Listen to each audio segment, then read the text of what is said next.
Like other Microsoft software, PowerPoint allows you to change your text and how it looks. This function's similar to the other software, so if you already know how to use it, you can skip ahead. You firstly have the font option. This allows you to change how the text looks. To do this, highlight or select the text box where you want the font to change, then select the drop-down. You'll be able to choose the font that you want from there. Just beside it, you'll see a number with another drop-down arrow. This is the font size. Select the arrow to select the size, or you can type a number in. If you want to put your text bold, highlight some text and select the bold option. You could also use Ctrl B.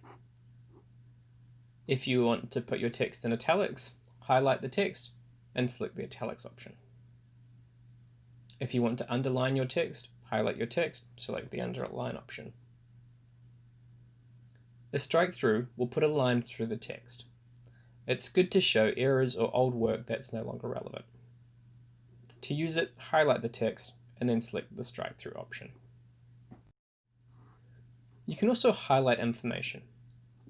To do this, select a piece of text and then select the highlighter. You can also change the color of the highlighting. If you want your text to pop out a little bit, you can add a shadow around it. To do this, highlight the text and select the shadow option.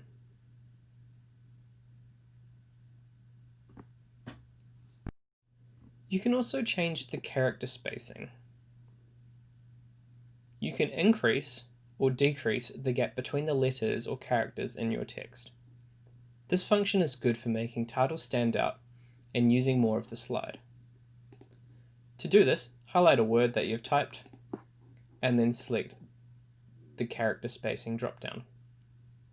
You can choose options from very tight, tight, normal, loose, and very loose.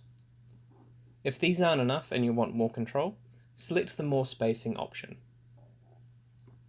I highly recommend playing around with this when you're making titles, as a loose or very loose title can make a document look quite effective. PowerPoint also allows you to change the case of your text.